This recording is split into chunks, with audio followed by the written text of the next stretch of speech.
In the last episode, I demonstrated how I used the first of my 3 programs to turn a timing train spreadsheet into a list of complete schedules. This time around, I'll be showing how my second program works, taking those completed schedules and turning them into a full timetable.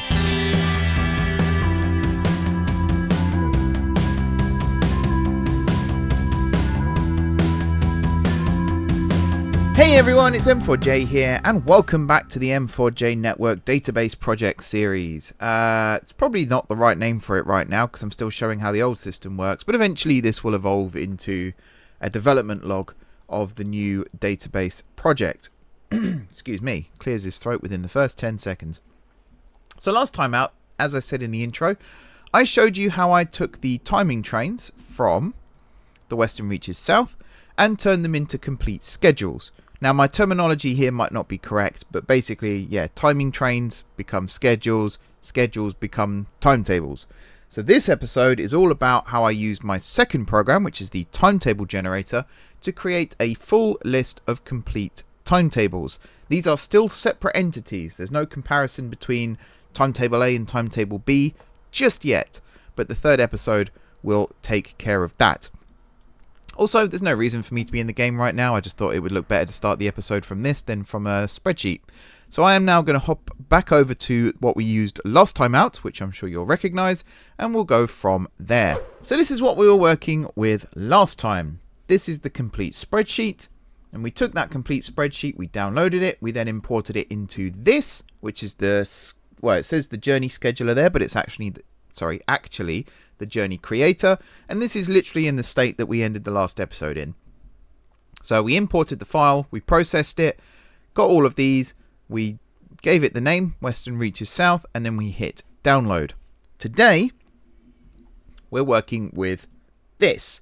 Now this right now, it looks really small up in here. I promise you, on a normal 1080 screen this fills the page. But I'm using this on my big monitor, which is probably not the best idea actually, but I don't want to mess around with it right now. But because of that, it ends up looking here. First thing I'm going to do is I'm going to click choose file here. I'm then going to locate my, I know you can't see what I'm doing right now because I've got the extra window open. I'm going to locate my file that we created last time out, which is here, and that's imported. That is now working. If I was to select this, here's all our journeys. Now, I think I will have to have the spreadsheet open on a separate, let me just move that across and change the size of it. I will have to have this open for reference because, yeah, this doesn't have the notes in, which can make it a little bit confusing. It also doesn't have the via in, which is kind of annoying. We will have to change that manually in just a second. But essentially, I think it might actually be that one is the first one we want, I believe. Let me just check. So 1, 2, 3, 4. Oh, actually I can count it, can't I? Because there were 7 timing trains. So it should be the 8th one down, maybe? 1, 2, 3, 4, 5, 6, 7, 8. No, it's the 11th one down because there were 3 depot ones as well. Yes, there were 7 trains, but there were 3 in and out of the depot. So yeah, it's that one. Pretty certain that's correct. We now need to set a first departure time and a last departure time. These are the first journey of the day and the last journey of the day, leaving, in this case, Guard City St. Michael. So let's just, for demonstrative purposes, go 6:22 to 11. No, that's 23. 22. Actually, can you see that? You can't even see that. I have a little pop-up that comes up with the times on. So this is now changed to 6:22. That's now changed to 11:22. The service frequency is, I believe, 1 hour. Yes, it is. And now we've got the fun part, the transport type. So we're going to go rail. That now opens up all of this. Train class. We are operating with 370s. So we're going to go down to the 370. Oh, you can't see that either. That's so annoying. Hang on. Maybe I can change this to main capture. Oh, actually, no, that won't work. No, that won't work. Ah, that's so annoying. These drop downs are awesome. I've got a whole list of trains here which you can't see because the window doesn't show. But yeah, we're going to use the 370. Number of units, 1. That is correct. Now we've got this, the minimum layover. This is really, really important in terms of the realism side of things. This is calculated through a very simple formula. It is the on-off time of the unit, which I think I've mentioned before. That is the amount of time it takes to fully power on the unit from the cab and fully power it down. So just for the benefit of ease, I suppose, on the M4J network, every unit has a 0.5 minute power up and power down time. In the real world, I think it's a little bit more complicated than that. But it's that number times 2. So as if you're... sorry, I feel like I've got a massive sneeze coming, so if I do mute suddenly, that's why. It's the time it takes to power off the unit, walk the length of the train, and power on the unit. So it's twice the on-off time, plus the unit length also doubled. And the unit length is in tiles in openttd. So the Class 370 is a 14 car long train. That means it has a total length of 7. 7 doubled is... Actually, is this adding up? Maybe I have a minute as the on-off time, because the minimum layover is 16 minutes. Unless it's 7.5. Maybe it's 7.5, thinking about it. That might be more accurate, because then it's 7.5 times 2, which is 15, plus 0.5 times 2, which is 1. 15 plus 1 is 16. And there you go. It's a 16-minute minimum layover. We then have the service designator. These are stopping, semi-fast, express, metro, and freight. The new version of this in the database has high speed as a designator as well. That's specifically for the section between... I forgot, Fort Breadbrett Celestial Airport, I think it's called, and Bar City, where there are express trains that run up and down there on the Bar City Express franchise, but there's also the high-speed trains running on the high-speed franchise, and they share tracks. So it's just to make sure the high-speed trains are prioritized over the express trains. There is that extra designator. But we're going to choose express here, and this is all set up. So if I now click generate timetable, here we go. So this is the journey details at the top here. Everything you need is here. So the outward journey time is 45 minutes. The return journey time is 45 minutes. Did I say 45? Yeah, outward journey time 45 minutes. The return journey time is 45 minutes. Return and inward are interchangeable in this for me. And the reason I did that was because when I was coding, I realized that return actually meant something. So return is when you're doing a function, return is the final result. So I didn't want any confusion there. So for this, it is return, but in the next program we use, it's actually known as inward. But essentially, this is the first part of the journey from, in this case, Guard City St. Michael to Sanley. And then the return is Sanley back to Guard City St. Michael. So they're both 45 minutes each. The minimum layover at each end is 16 minutes. And because of the frequency, so that means that this times 2 is 90. Plus this times 2, which is 32. That is 122 minutes, I believe. Yep, that seems to be right. The overall journey time, including layovers, is 180 minutes. Except it wasn't. It was 122 minutes. And because the frequency is in 60-minute intervals, the next that it could be was 180. That is a difference of 58. Bear with me on this one. This is how I calculated my journeys, and this might not be the best way of doing it. So it's the full journey here, the 45 minutes plus the 45 minutes plus 2 lots of 16 minutes, which as we said is 122. The 180 is the next window that the train could occupy, so it is the 180 minus the 122, which is 58. That number is then halved.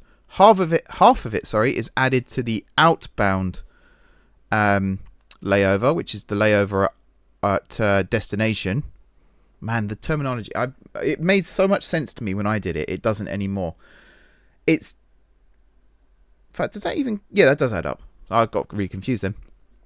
This number halved is 29 minutes. 16 plus 29 is 45. So it's a 45-minute layover at each end. And that means that the entire journey is symmetrical. That's the important bit for this. Then we have the surface frequency, which we inputted up here somewhere. There it is in minutes.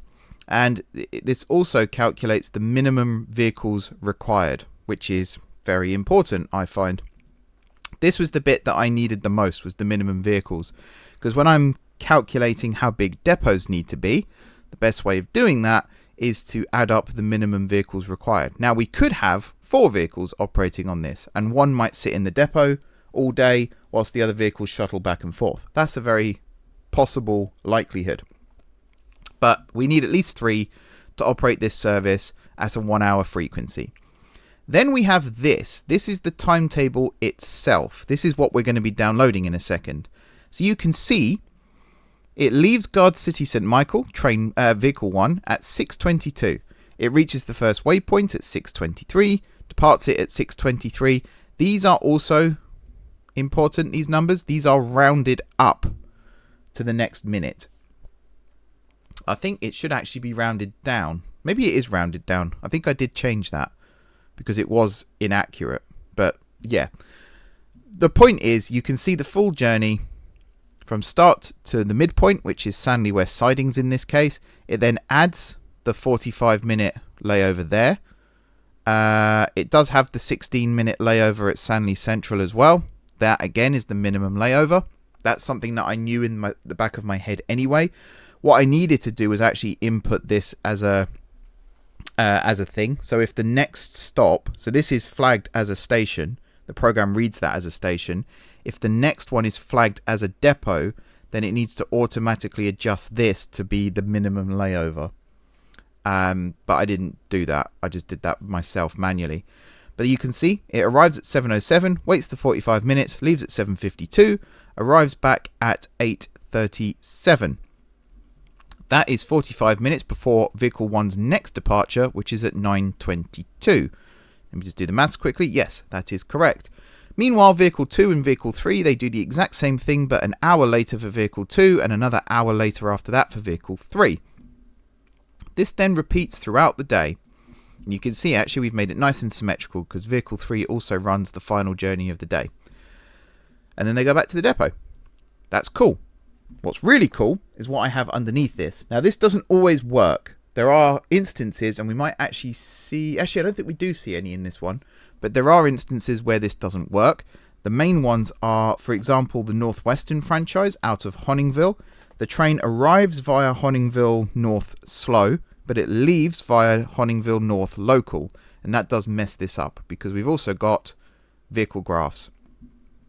And in fact, you can kind of see where it's messed up here, but that's because of the 45-minute layover. That's not...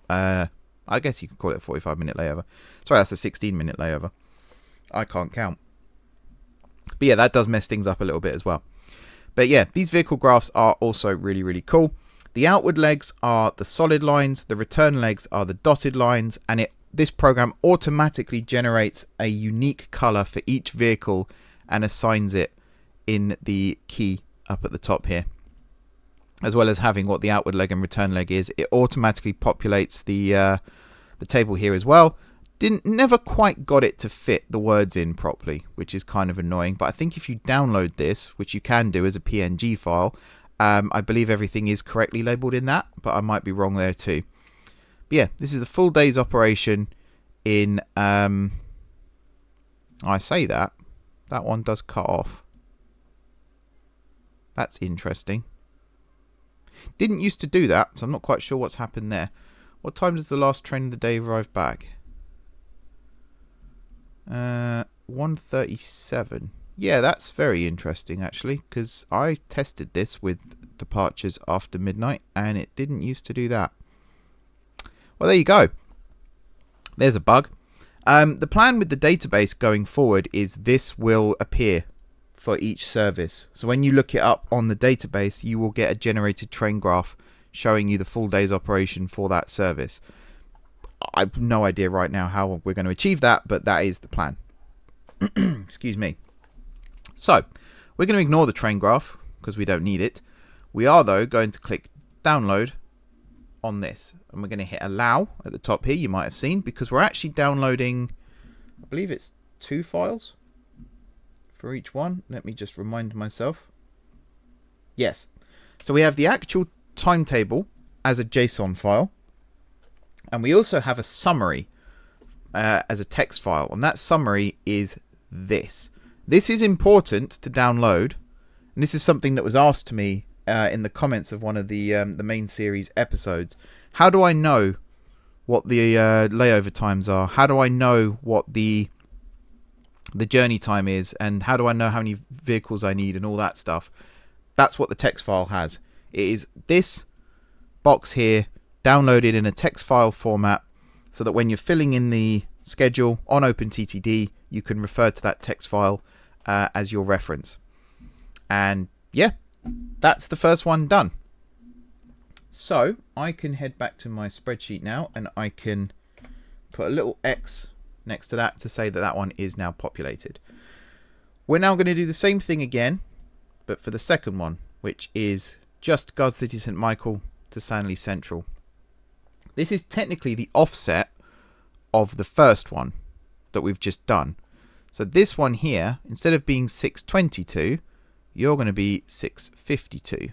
And instead of 2322, you're going to be 2352. Everything else here is going to remain the same. But the journey here has changed and the times here have changed. If I now hit generate again, we now have the next one. So you can see here we leave at 6:52. We arrive into Sanley at 7:22, which is 2 minutes after the one in front of it, if I'm not mistaken. Is that correct? I don't know. You'll also notice up here now in the summary, the outward journey time is now 32 minutes, not 45, because we're not having the journey to and from the sidings. The return journey is the same. The minimum layover is of course the same because the train length hasn't changed.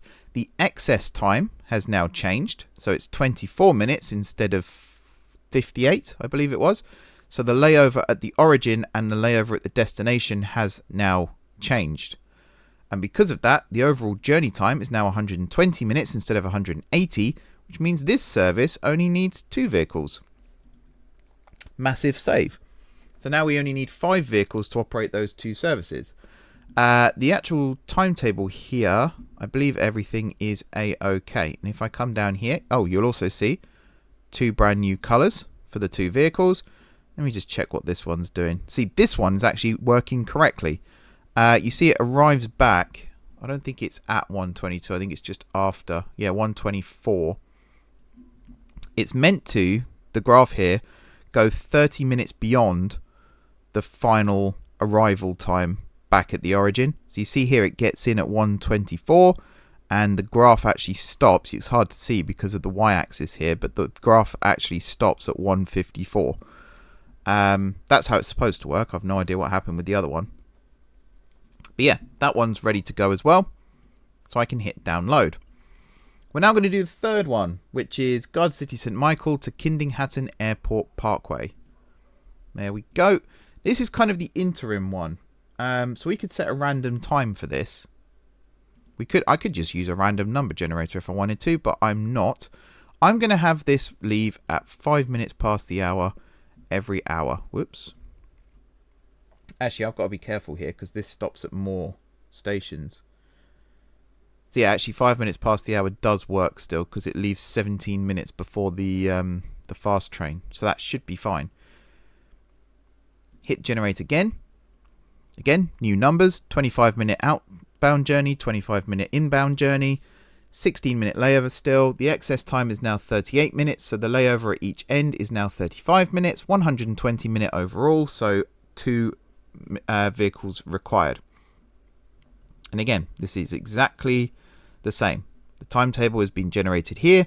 The graph has been generated here. Once again, 2 random colors. And if we scroll to the end, that is also a functioning train graph. You can also see, this is what I love about the train graph. You can actually see where the vehicles intercept. So here it's just before Fort Flonwood Parkway when approaching from the west. So one should just be departing as the next one's arriving. In fact, they might even cross over just in the station itself, which would be awesome. We can now hit download on that one too. I must remember to mark these off as I'm going. Right, now we have Sanley to Sunnington. Now this is the first time where we're actually interacting with existing services, because this has to run up the west coast between Preybourne and Sunnington, where trains already exist. The Western Reaches North runs along there. So right now I'm just going to select a random time to leave Sanley, which will be 6:14, and the last train of the day will leave at 11:14. Whether or not that ends up being the actual departure time, we'll find out in the next episode. But right now, this is what we're going to set up. 6:14 to 11:14. Everything else is the same. I believe the frequency, yep, they're all hourly, so that's fine. We can hit generate. Now we're working with decimal numbers. The layover here is 27.25 minutes at each end. That's fine. openttd lets you do that. Once again, we're up to 180 minutes here, so we need 3 vehicles.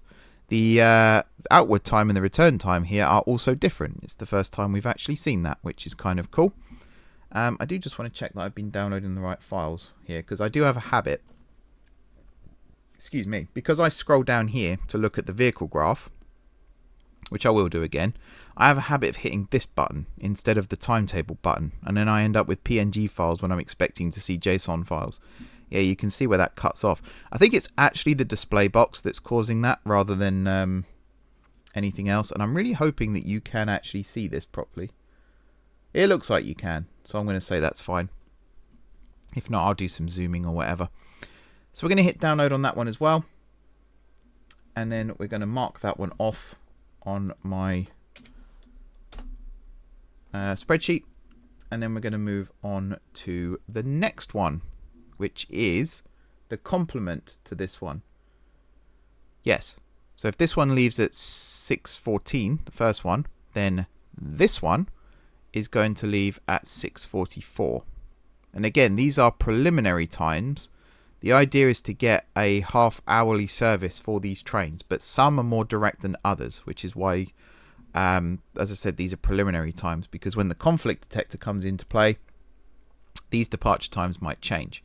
Once again, 55 minutes, 55.5 minutes, 37.5 minutes there, and therefore these are now 34.75 minutes each. Just creates that nice balance. We need 3 vehicles again. That's all looking hunky-dory.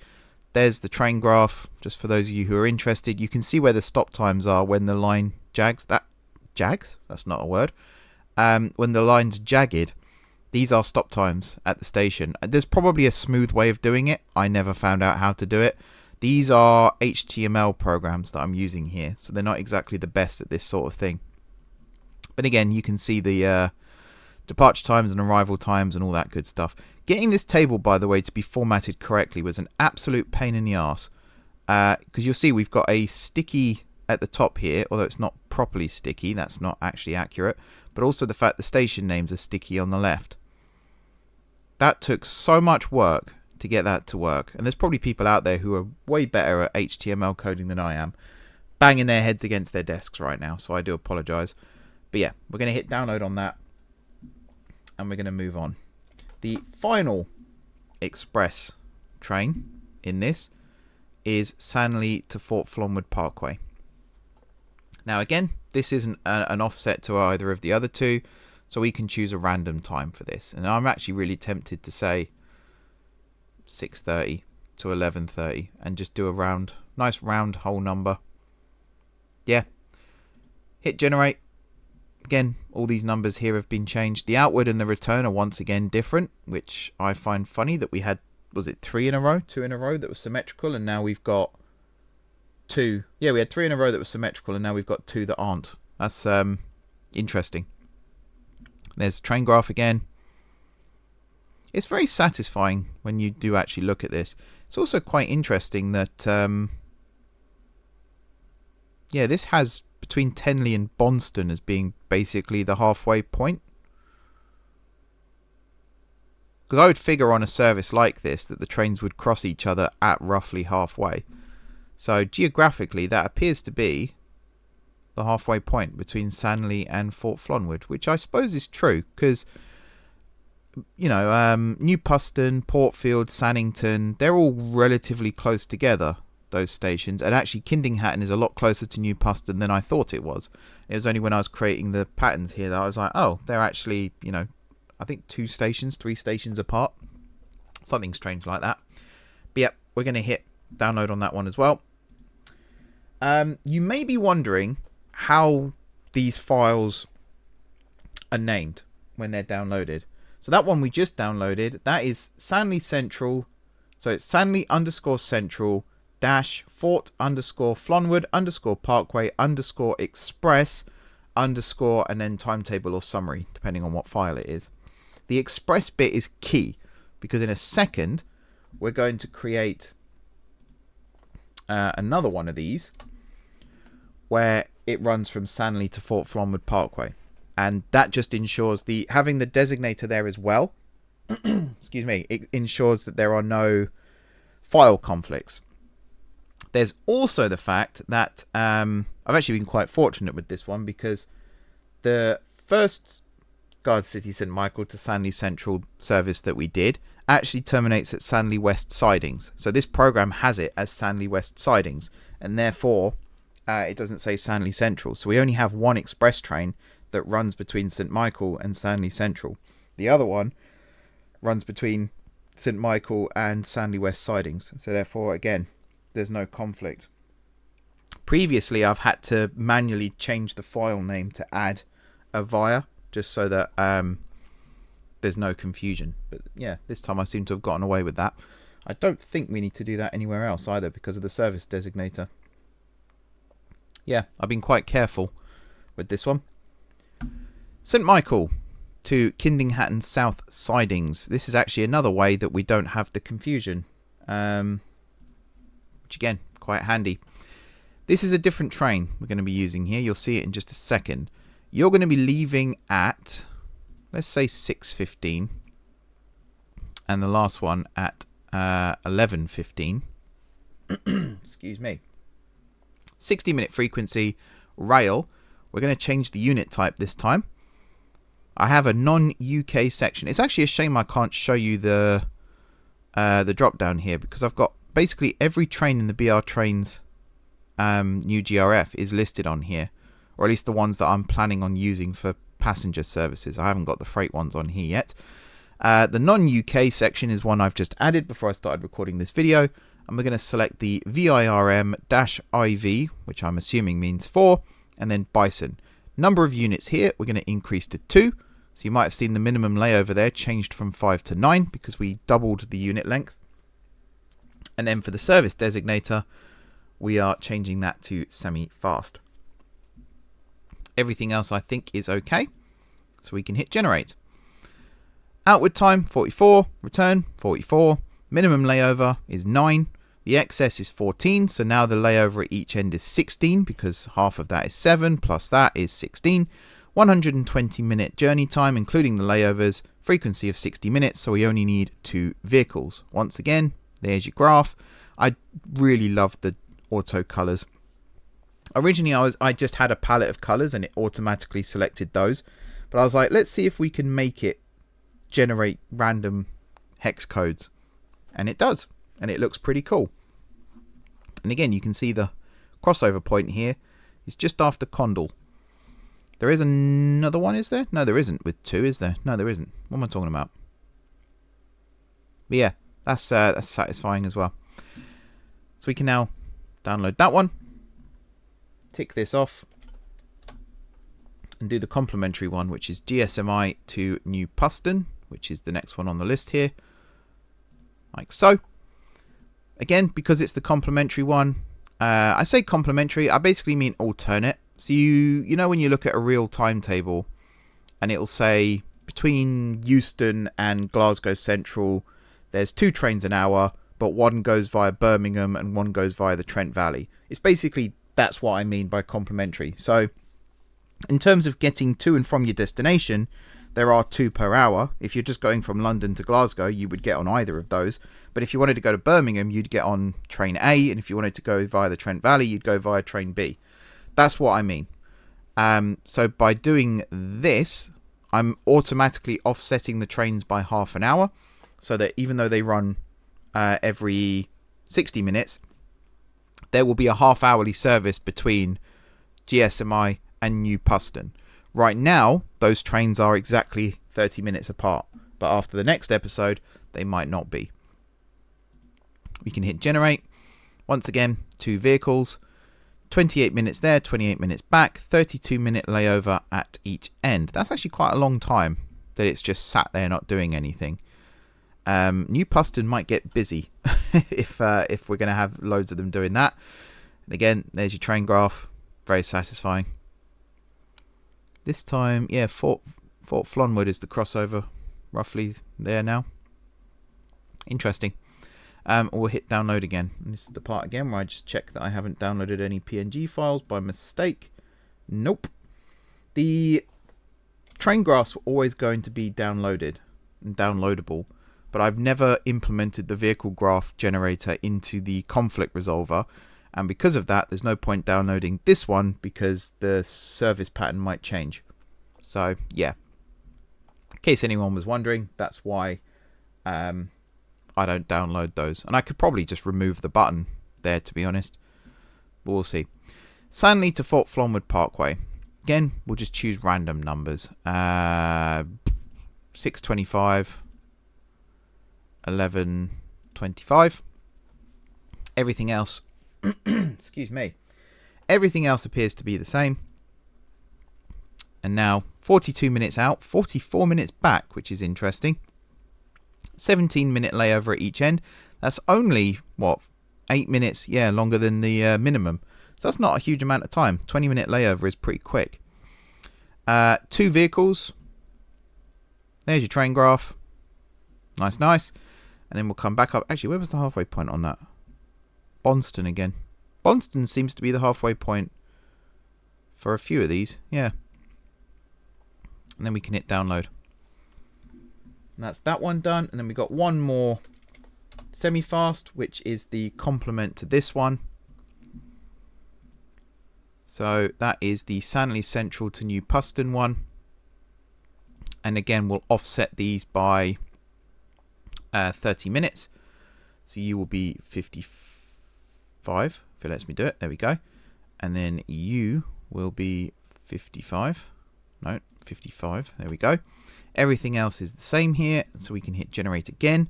We now have a 30-minute layover at each end and still 2 vehicles. There's your train graph. Again, New Puston is about to get quite busy. This does help with the rebuilding of certain stations as well. If I know there are going to be 3 trains at any one time sat at New Puston, I may have to add a 4th platform so that a through service can still get through. But that's what the conflict detector was supposed to help with. Doesn't always work like that, unfortunately. But for now, at least, I can hit download on that one as well. And that's that one done. 3 more to go, peeps, and then we're out of here. This is probably the second most tedious part of actually running the programs. Filling in the spreadsheet is tedious, but I don't count that necessarily as part of this because it's a separate thing. Hopefully, and I've got someone looking into this for me, I'm hoping that there is actually a way that we can extract the running times directly from the game itself. So then I can just import that straight into the database when that's ready, and I won't have to do the spreadsheets anymore. That would be very useful indeed. But until that point, unfortunately, we are still stuck doing it this way. This is where I needed to remember what time I had the first one leaving. What time did I have the first one leaving? Do I have... I don't actually know if I have... do I have Notepad? I don't, so I can't actually show it. Unless I can... maybe I can open it with just Notepad. God, City, St. Michael... Bear with me, folks. Maybe this will work. Yes, it does. Okay. 375. So this is in absolute minutes. I think I've mentioned this before as well. My timetables, when they're downloaded, are in absolute minutes from midnight. So 1 minute is 1 minute after midnight. In this case, 300 minutes is 6 a.m. because that's 5 lots. That's not right. 300 is 5 a.m. because it's 5 lots of 60. 375 is 6:15. So really, I need to leave after 6:15. So I'm going to leave at 6:20. Excuse me. And that's just to make sure that the slow train isn't holding up the fast train. That's the first thing I can do, is make sure here it leaves afterwards. God City St. Michael to New Puston. 60-minute frequency. That's not true anymore. These are 30-minute frequencies. So actually at that point I think we are blocking a train again, but never mind. In terms of the stock here, we're going to use the BR145 plus 6 double-decker coaches plus 1 control car, which you can see there. We're only going to have 1 unit, so it's a 9-minute minimum turnaround. And for the service designator, we're going to set that to stopping. I'm now going to hit generate, and hopefully that's the wrong time. Although that could, in theory, be the right time. Maybe I'll stick with that, actually. Okay, so this generate is accurate. So we now have a 23.5 minute layover at each end, 36.5 minute journey time in each direction. Because of the 120 here, we need 4 vehicles operating this service. And you can see 1, 2, 3, 4. And if we come down here, 1, 2, 3, 4. And this is where the train graph starts to look a little bit trippier. And again, Fort Flormond Parkway and between Freston and Frenninghall Shores appear to be the crossovers. And actually up here at Fort Woodston as well. That's a crossover. Pretty cool, right? I'm in awe when I see this side of things working. It looks so cool. We can download that one as well. Neat. Penultimate one. This is actually the complement to the one that we've just done. So now, instead of going to New Puston, it goes to Fort Flormond Parkway. Because of that, we need to add to this. Now, these are offset by 15 minutes this time, which technically makes that one 0:05, which I've never done before. I don't actually know if this would work. This will be interesting. Never tested this before. Everything else is the same. Boom. Yep, I've broken the program. So we can't do that. So in this case, the last departure is going to be at 11:50.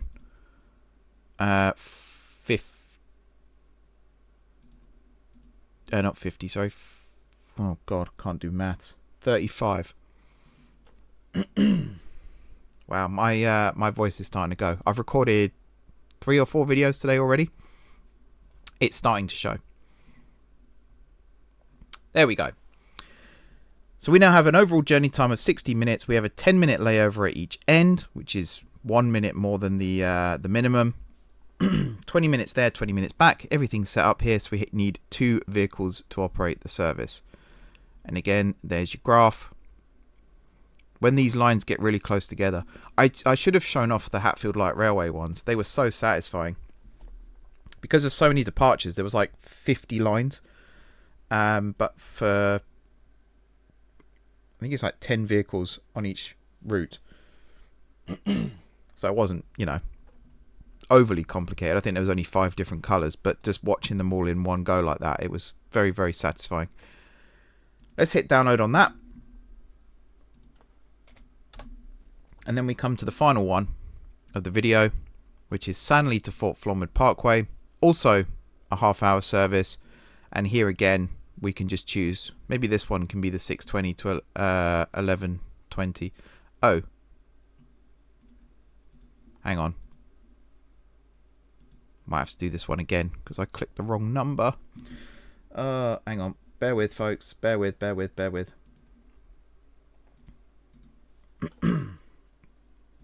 Just need to get this open. 395. What's that? That's 635, isn't it? Oh, my throat.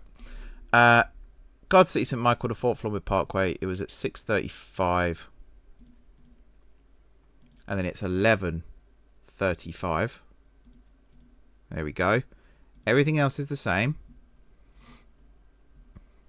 Still only needs 2 vehicles. This is now changed because we've regenerated it, so the colours are now different. You can see here, actually, there is a line there. It's just very, very close to the axis. This needs to always be 0, I think, and then it go across. But yeah, there was a lot of complications behind making this graph. Making the graph actually was the longest part of this, and making it look good. And after that, it was just tidying little bits up here and there. The layover here, yeah, 10 and 10. So I need to delete the ones that I just had. There we go. And then we can download this one to replace. Nice. Now, finally, this one. Actually, I'm really tempted for this one, just to have it operate on the clock. 6 as the first. 11. Why did that not take? 11 at the last. That probably explains why it didn't work just now. Sanley to Fort Flonwood, 6 to 11. 30 minutes, rail. That unit, only one of them. Stopping, done. 62.5 minutes there, 62.5 minutes back. 12.5 minute layover at each end. 150 minutes here. We need 5 vehicles to operate this service. Nice. That's a lot more than I was expecting. That's what a 5 vehicle graph looks like. You get all these mesmeric looking diamonds. Very satisfying. Very, very satisfying.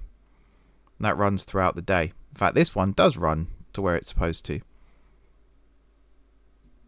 I wonder why that first one didn't then. That's very interesting. But yeah, we can hit download on that. And that's what the final part of this piece of the puzzle. So we now have, if I was to select them all, I think it's 26, yeah, 26 files in total, but only 13 of them we're actually going to be using in the next episode for the conflict detector. I'm going to leave all of that description to that episode. So for now, thank you very much for watching. Don't forget to hit the like button if you enjoyed the video. And of course, if you're enjoying this little series, if you've seen any ways that I would improve this, by all means, let me know down below. I have said throughout this that I will say what I don't like about each program. I think I've covered most of it, to be honest. The fact that the vehicle graph doesn't quite format properly. I have asked it to choose colors that are completely opposites to each other, but we do have 2 shades of green here. They are distinct enough that you can tell what vehicle 1 and vehicle 4 is, if you're not colorblind, of course. I'm not colorblind, so I can't really relate to that. So there are some instances where greens, reds, and is it blues and oranges can be a little bit murky for those with color blindness. Maybe I'll have to make a colorblind friendly version of it, which is something I'm very much in favor of doing if people want me to. The other thing I wish I could change was a little bit more dynamicism in this, just so that, you know, it's not always entirely symmetrical. There may be room for a little bit of maneuver here and there. Otherwise, though, this part of the program is pretty solid. So there's not really much I'd change. But yeah, if you've got any feedback, let me know down below, because any feedback from this will be taken forward to the 2.0 version using the database. So if you have any thoughts, let me know. Besides that, if you haven't already subscribed to the channel, be sure to hit the subscribe button. We've got the 3rd episode of this coming next week, where we will do the conflict detection. That's the part that I think is the most interesting. So if you want to check that out, by all means hit the subscribe button so you don't miss it. Otherwise, if you have already subscribed to the channel, thank you for your continued support. Enjoy the rest of your evening, and until next time, I will see you soon.